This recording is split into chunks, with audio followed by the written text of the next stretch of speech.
केंद्रीय गृह मंत्री अमित शाह ने अरुणाचल प्रदेश के तवांग में भारत चीन के सैनिकों के बीच संघर्ष मामले पर लोकसभा में हंगामा करने पर कांग्रेस की बखिया उधेड़ दी। अमित शाह ने कांग्रेस की चीन नीति को लेकर पार्टी को जमकर लताड़ लगाई। गृह मंत्री अमित शाह ने साफ कहा कि लोकसभा में कांग्रेस की हंगामे के पीछे की असली वजह कुछ और थी। इसके बाद अमित शाह ने क्या कुछ कहा, आप भी सुनिए। प्रश्नकाल को विपक्ष के द्वारा चलने नहीं दिया गया। समूचा विपक्ष और विशेषकर कांग्रेस पार्टी के इस प्रयास की मैं घोर निंदा करता हूं। अरुणाचल में 8 की देर रात और 9 की सुबह घटी घटनाओं का हवाला देते हुए विपक्ष ने बहुमूल्य प्रश्नकाल को स्थगित करवा दिया। इसका कोई औचित्य इसलिए नहीं था कि पार्लियामेंट्री अफेयर्स मिनिस्टर ने स्पष्टता से कह दिया था कि 12 बजे इस देश के रक्षा मंत्री श्री राजनाथ सिंह जी इस विषय पर सदन के सामने अपना बयान रखेंगे। जब बयान रखने की बात कर ही दी तो इसका कोई औचित्य नहीं था। मुझे भी थोड़ा आश्चर्य लगा। फिर मैंने प्रश्नकाल के सूची को देखा तो 5 नंबर का प्रश्न देखकर मैं इनकी चिंता समझ गया। 5 नंबर के प्रश्न है राजीव गांधी फाउंडेशन के FCRA रजिस्ट्रेशन को रद्द करने के बारे में। अब उन्हीं के कांग्रेस के ही सदस्य के द्वारा ये प्रश्न पूछा गया और जवाब में बहुत स्पष्ट था। अगर तो मौका देते तो मैं सदन के पटल पर भी बताता कि राजीव गांधी फाउंडेशन को 2005-6 और 2006-07 के वित्तीय वर्ष में चीनी दूतावास से 1,35,00,000 रुपए का अनुदान प्राप्त हुआ था।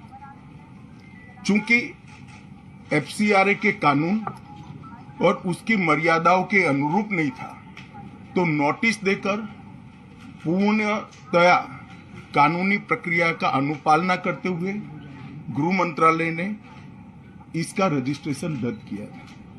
फाउंडेशन ने अपना रजिस्ट्रेशन सामाजिक कार्यों के लिए करवाया है और ये जो राशि चीनी दूतावास से मिली इसका उपयोग भारत चीन संबंधों के विकास पर शोध करने के लिए ये पैसा दिया गया। अब मैं कांग्रेस पार्टी को पूछना चाहता हूं कि इन्होंने शोध तो जरूर किया होगा। क्या उनकी शोध में 1962 में जो हजारों हेक्टेयर भूमि भारत की चीन ने हड़प ली वो शामिल था क्या? और शोध इस पर किया तो रिपोर्ट क्या आई है? नेहरू जी के प्रेम के कारण सुरक्षा परिषद में भारत की स्थायी सदस्यता बलि चढ़ गई। इस विषय को उन्होंने शोध का विषय बनाया था क्या? और अगर बनाया था तो इसका नतीजा क्या हुआ? जिस वक्त गलवान के अंदर हमारे सेना के वीर जवान चीनियों से भिड़ रहे थे उस वक्त चीनी दूतावास को अधिकारियों को कौन रात्रि भोज दे रहा था? वो उनकी शोध का विषय था क्या? अगर था तो उसका नतीजा क्या हुआ? जब उनकी सरकार थी तो 2006 में भारत में चीन के दूतावास ने पूरे अरुणाचल और पूरे नेपाल पर दावा कर दिया। वो उनकी शोध का विषय था क्या? अगर शोध हुई तो उसका नतीजा क्या हुआ?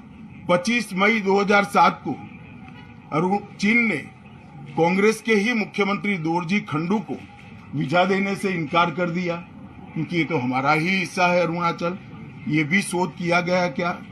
13 अक्टूबर 2009 को मनमोहन सिंह की अरुणाचल यात्रा पर चीन ने आपत्ति जताई, वो आपने जांच किया है क्या? और 2010 में चीन ने जम्मू कश्मीर के लोगों को स्टेपल वीजा जारी करने की प्रथा शुरू की, ये भी क्या आपका शोध का विषय था? 2011 में कांग्रेस सरकार ने चीन की धमकी के बाद हमारे रोड और वाइटल बॉर्डर इंफ्रास्ट्रक्चर्स का निर्माण डैम चौक में रोक दिया, ये क्यों रोका गया, इसकी भी शोध की है। मैं कांग्रेस पार्टी को पूछना चाहता हूं, ये दोगला रवैया जनता के सामने नहीं चलता है। जनता सब देख रही है। आपके परिवार द्वारा चलाया गया फाउंडेशन, उसका FCRA रजिस्ट्रेशन चीन की दूतावास से मिले हुए अनुदान से समाप्त हुआ है। आपके ही समय में हजारों किलोमीटर भूमि अवैध रूप से हमसे हड़प ली गई है। आपके ही समय में हमें मिली हुई सुरक्षा परिषद की सदस्यता आपने निजी संबंधों को बनाने के लिए चीन की भेंट कर दी है। ये सारी जनता इस सभी विषयों को जानती है। मैं इतना स्पष्ट कहना चाहता हूं कि भारतीय जनता पार्टी की सरकार है, नरेंद्र मोदी इसके प्रधानमंत्री है, और जब तक भारतीय जनता पार्टी की मोदी सरकार चल रही है, 1 इंच जमीन पर भी कोई कब्जा नहीं कर सकता। कल अपने सेना के जवानों ने जो 8 की देर रात को और 9 की सुबह को जो वीरता दिखाई है, मैं इसकी भूरी भूरी प्रशंसा करता हूं। इन्होंने घुसे हुए सभी लोगों को कुछ ही घंटों में वापस खदेड़ दिया और हमारी भूमि का रक्षण किया है। हाँ, राजीव गांधी फाउंडेशन के FCRA लाइसेंस रद्द होने का एक दूसरा भी कारण था। इस्लामिक रिसर्च फाउंडेशन की, जिसका प्रणेता जाकिर नायक है, जाकिर नायक को पूरा देश जानता है, उनसे भी 7 जुलाई 2011 को 50 लाख रुपया राजीव गांधी फाउंडेशन ने प्राप्त किया था।